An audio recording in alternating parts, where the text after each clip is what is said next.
Hello, my name is Lorena, and today I'm going to present my project, which is titled Polymeric Hydrogels and Nanomaterials, Nanotechnology Applied in Bone Tissue Repair. So for a start, it is important to understand a little bit about nanobiotechnology and how it can be applied in medical field.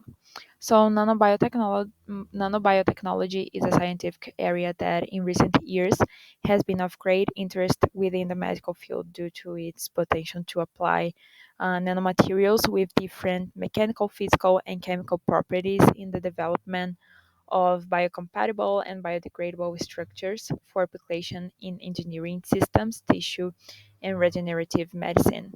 So in nanobiotechnology, we work with nanomaterials, and these nanomaterials, they have biomimetic characteristics, biological and mechanical properties that enable them to induce cellular differentiation of stem cells into various cell types, such as bone tissue.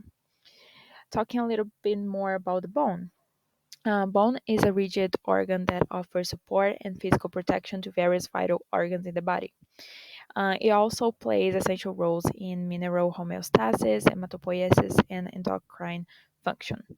Microscopically, bone tissue can be classified into two types: compact bone, which lacks cavities, and spongy bones, which contains numerous interconnecting cavities. Despite these differences, both types share the same histological structure. But we do face some problems when it comes to the bone tissue. And problem number one is that the fractures are the most frequent injuries to bone tissue. And although it has regenerative capacity, the repair of bone injuries depends on certain conditions, such as biological and mechanical regeneration. Comorbidities, such as rheumatic diseases and diabetes, can influence on bone tissue and healing. And the problem too is that in pathological conditions like osteoporosis and ischemic necrosis, the tissue's physiological capacity to regenerate bone is compromised. And such circumstances necessitate strategies that promote optimized remodeling and repair processes. With that, we do have some alternative therapeutical methods, and one of them is utilizing hydrogels for bone repair, and that it is when the nanobiotechnology enters, because we do see some biopolymers and nanomaterials being utilized for the hydrogels construction. So, polymeric hydrogels can mimic biological tissue and allows the adhesion, proliferation, and migration of cells. In addition, these materials present the possibility of being injectable, which is less invasive process, and it's very well seen in the pharmaceutical area and medical field. Kerosene is a biocompatible and biodegradable polymer that is highly used for the construction of injectable hydrogels. And we do have these hydrogels, but its structure can be a little bit weak. So nanotechnology utilizes some structural nanoparticles to be complementary to these hydrogels.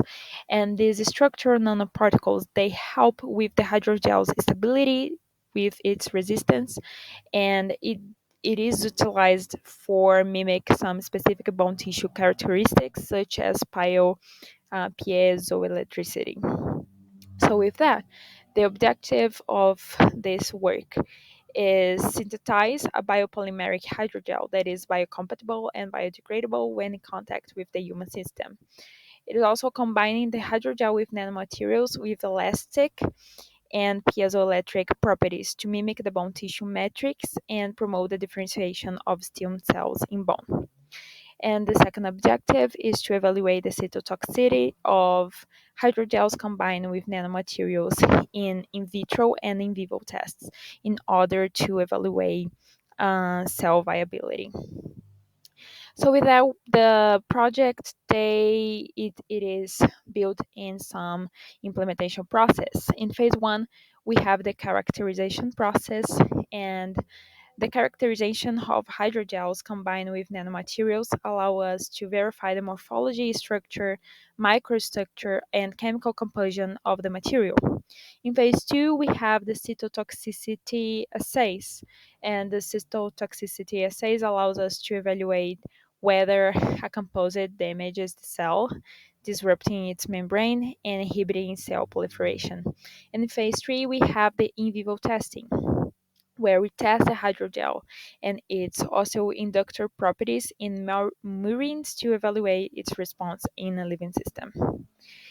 As its expected results, we expect that chitosan hydrogels combined with structure and piezoelectric nanomaterials induce the differentiation of stem cells into osteoblasts in vivo and in vitro systems, and that the biopolymeric materials are not cytotoxic when in contact with the organism.